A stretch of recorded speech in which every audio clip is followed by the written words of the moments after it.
6 फरवरी एक इंतहाई अहम दिन। इंडिया के किसानों ने चक्का जाम स्ट्राइक की कॉल दे दी। साथ ही साथ मोदी सरकार के हथकंडों पर अब पूरी दुनिया में आवाज़ उठाई जा रही है। आपको आज ये भी बताएंगे कि कैसे बॉलीवुड के मोदी सरकार की तरफ सपोर्ट को, एक ब्लाइंड सपोर्ट को पूरी दुनिया की तरफ से क्रिटिसिज्म मिल रहा है।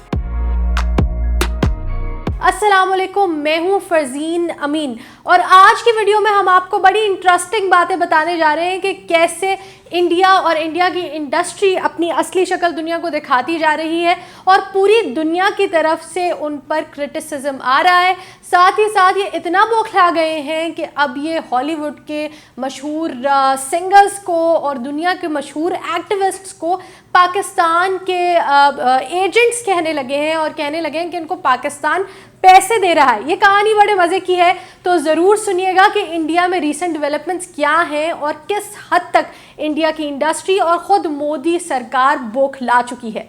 इंडिया में चल रहा किसान प्रोटेस्ट काफ़ी महीनों से मूवमेंट एक चल रही है, उसका हिस्सा था और एक अमन पसंद प्रोटेस्ट था जो किसानों की तरफ से किया जा रहा था। लेकिन उनकी इमेज को मिलान करने के लिए, ख़राब करने के लिए ख़ुद मोदी सरकार और उनके जो गुंडे हैं उन्होंने शरपसंद अनासर उसके अंदर डाले, तोड़ फोड़ की, लोगों की प्रॉपर्टी ख़राब की, सिर्फ इसलिए कि इस सारी मूवमेंट को एक गलत रंग दिया जा सके। लेकिन अब जितने हथकंडे मोदी सरकार ने अपनाने थे वो अपना चुकी, उसके बावजूद ये मूवमेंट हाइप इख्तियार कर रही है और इंटरनेशनल अटेंशन सीख कर रही है। बड़े सेलिब्रिटीज़ हॉलीवुड के इस बारे में ट्वीट कर रहे हैं और अपनी हिमायत दे रहे हैं इन किसानों पर जिन पे मजालिम किए जा रहे हैं। आपको बता दें कि काफ़ी दिन गुजर चुके हैं कि अब दिल्ली के जो सबर्बन एरिया है, उसके इर्द गिर्द का जो एरिया है, उसमें इंटरनेट भी बंद कर दिया गया है ताकि कवरेज ना दी जा सके इस सारे फार्मर्स के प्रोटेस्ट पे और इस बात पे कि किस तरह से उन पर जुल्म ढाए जा रहे हैं। आपको पता है कि मोदी सरकार को बड़ा आसान लगता है कि एक साइलेंसिंग वाला सिचुएशन क्रिएट कर दिया जाए कि एक आवाज़ ऊपर तक पहुँचे ही नहीं। वो कश्मीर में भी बहुत वक्त से इंटरनेट को बंद किया हुआ है उन्होंने। कश्मीर की कोई एक्टिविटी इंटरनेशनल अरीना में जाने के लिए उन्होंने रोकी हुई है। इसी तरह उन्होंने अब किसानों का जो ये सारा मूवमेंट है उसको भी सेम ट्रीटमेंट दिया हुआ है कि इसकी कोई कवरेज नहीं करेंगे, इसकी कोई न्यूज़ नहीं जाएगी और ना ही कोई इंटरनेट फैसिलिटी है कि डायरेक्ट लाइव फुटेज दिखाई जा सके इंटरनेशनल मीडिया पे कि किस तरह वहाँ पे किसानों के साथ जो सारे जुल्म हैं वो किए जा रहे हैं। मोदी की सरकार तो थी ही थी, अब बॉलीवुड इंडस्ट्री भी इसका हिस्सा बन गई है और बॉलीवुड के नामवर अदाकार जिसमें कंगना रनावत शामिल हैं, अक्षय कुमार शामिल हैं, वो मोदी की तरफ या मोदी सरकार के सपोर्ट में खड़े हो गए हैं कि मोदी सरकार बिल्कुल सही कर रही है और फार्मर्स का जो कॉल है, किसानों की जो कॉल है वो ठीक नहीं है या इस मसले को वो ठीक तरीके से हैंडल नहीं कर रहे। पूरी दुनिया ने इस चीज़ पर बॉलीवुड को क्रिटिसाइज़ किया है कि पूरी दुनिया में जब कहीं सरकार गलत जगह पर खड़ी होती है, सरकार को क्रिटिसाइज किया जाता है, गवर्नमेंट्स को क्रिटिसाइज किया जाता है। आप अमेरिका की मिसाल ले लीजिए कि पूरी हॉलीवुड इंडस्ट्री डोनाल्ड ट्रंप के खिलाफ खड़ी थी जहां जहां डोनाल्ड ट्रंप गलत साबित हुए थे। लेकिन बॉलीवुड इंडस्ट्री की उनकी लॉयल्टी टुवर्ड्स मोदी सरकार इतनी ज़्यादा है या उनके अंदर डर इतना शदीद है कि वो उनके खिलाफ बिल्कुल भी आवाज़ नहीं उठा रहे। अब आपको बताते हैं एक मज़े की बात। हॉलीवुड की बहुत मशहूर सिंगर हैं रियाना, पाकिस्तान, इंडिया, पूरी दुनिया में बहुत मशहूर हैं और अक्सर पॉलिटिकल इश्यूज़ पे वो अपना इजहार, अपने ख़यालात का इजहार ट्वीट्स के ज़रिए ज़रूर करती हैं और उन्होंने फार्मर्स के इस प्रोटेस्ट को सपोर्ट किया है और कहा है कि फार्मर्स को उनके राइट्स इंडिया में मिलने चाहिए या उनके साथ जो ट्रीटमेंट है वो अनफेयर हो रहा है।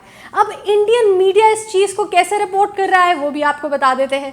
इंडियन मीडिया ने पता नहीं कहाँ से जुल्फी बुखारी साहब के साथ एक रियाना की तस्वीर निकाल ली है जो उनके इंटरनेट पे सर्कुलेट कर रही है और इस वक्त वायरल भी है और ये कहना शुरू कर दिया है कि रियाना जो है वो पाकिस्तान की दरअसल एजेंट हैं और पाकिस्तान इस सारे प्रोपेगेंडे को चलाने के लिए रियाना को पैसे दे रहा है। अब ये हमारे सोचने की बात है कि एक इतनी सक्सेसफुल सिंगर को क्या ज़रूरत है कि वो पाकिस्तान से पैसे लेकर एक ऐसा मौक़िफ़ दे जो ख़ुद इस वक्त इंटरनेशनल अरीना में देखा जाए तो कॉमन मौक़िफ़ है। ज़्यादातर लोग इंडिया को बैश ही कर रहे हैं कि ये ट्रीटमेंट ठीक नहीं है।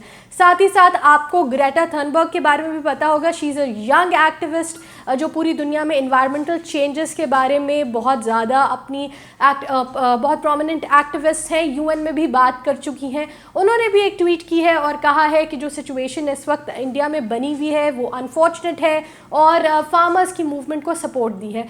साथ ही साथ इनकी एक बॉलीवुड की बड़ी मशहूर अदाकारा हैं कंगना रनौत, जिनको पॉलिटिकल सिचुएशंस के बारे में बिल्कुल कुछ मालूम नहीं होता लेकिन वो अपनी राय ज़रूर देती हैं।